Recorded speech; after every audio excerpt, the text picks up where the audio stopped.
Hello everyone, Pallavita World'ৰ আন এটা নতুন ভিডিঅ'লে আপোনালোকক স্বাগতম জনাইছো। আজি বহুত দিনৰ বিৰতিৰ পিছত আপোনালোকলৈ ৰেচিপিৰ ভিডিঅ' এটা লৈ আহিছো। আশা কৰো ভিডিঅ'টো চাই আপোনালোকে ভাল পাব। ভিডিঅ'টো যদি ভাল পায়, ভিডিঅ'টো লাইক আৰু শেয়াৰ কৰি মোৰ চেনেলটো সাবস্ক্ৰাইব কৰি দিব। বলক এতিয়া দেৰি নকৰি ৰেচিপিটোৰ ফালে আগবাঢ়ো।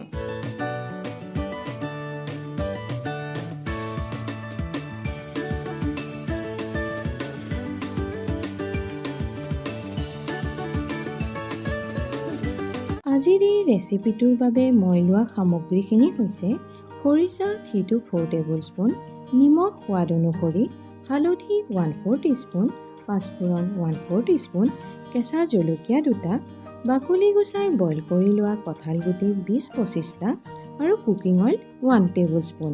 মই কঁঠাল গুটিকেইটাৰ বাকলি গুচাই ফালি নিমখ হালধি দি 2টা হুইচেল অহাকে বইল কৰি লৈছোঁ। বৰ্তমান কঁঠাল গুটিৰ ছিজন প্ৰায় গ'লেই, কিন্তু মায়ে সাঁচি থোৱা কঁঠাল গুটিকেইটা দেখি কিবা এটা ৰেচিপি বনোৱাৰ আগ্ৰহতে এই ৰেচিপিটো বনালোঁ। আপোনালোকৰো ঘৰত যদি কঁঠাল গুটি আছে তেতিয়াহ'লে এই ৰেচিপিটো এবাৰ ট্ৰাই কৰিবচোন। এই ৰেচিপিটো বনাবলৈ যিমানেই সহজ হয়, খাবলৈ সিমানেই বেছি টেষ্টি হয়। আপোনালোকৰ লগত মই কথা পাতি থাকোঁতেই গেছত গৰম হ'বলৈ পাতি দিয়া কেৰাহীখন গৰম হৈ যোৱাত এতিয়া মই ইয়াত 1 টেবুলস্পুন কুকিং অইল দি দিছোঁ। এই ৰেচিপিটোত বেছি তেলৰ প্ৰয়োজন নহয়।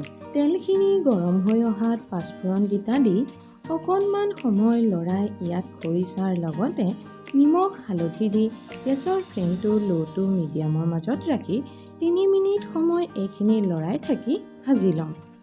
3 মিনিটমান সময় খৰিচাখিনি ভালদৰে ভাজি লোৱাৰ পিছত এতিয়া ইয়াত বইল কৰা কঁঠাল গুটিখিনি দি লৰাই অলপ সময় ঢাকি ৰাখি ভাজি ল'ম। অলপ সময় ঢাকি ৰাখি ভাজি লোৱাৰ পিছত এতিয়া ইয়াত অলপমান গৰম পানী দি দিয়াৰ লগতে ভাজিখন টেষ্টি হ'বলৈ 2টামান কঁঠাল গুটিও ভাঙি দিছোঁ। মই ইয়াত 100 ml গৰম পানী ব্যৱহাৰ কৰিছোঁ। একেবাৰে শেষত কেঁচা জলকীয়াকেইটা দি 2-3 মিনিট সময় ঢাকি ৰাখিলেই এই ভাজিখন খাবলৈ ৰেডি হৈ যাব। আপোনালোকে যদি এই ৰেচিপিটো আৰু অলপ টেঙা কৰিব বিচাৰে তেন্তে নেমু টেঙা অকণ চেপি দিব পাৰিব, আৰু যদি আঞ্জা কৰিব বিচাৰে তেন্তে গৰম পানী অকণ বেছিকৈ দি দিলেই গৰমত খাব পৰা এবিধ সুস্বাদু আঞ্জা ৰেডি হৈ যাব। গৰমৰ দিনকেইটাত খৰিচা আৰু কঁঠাল গুটিৰ জুতিটো মোৰ বৰ প্ৰিয়।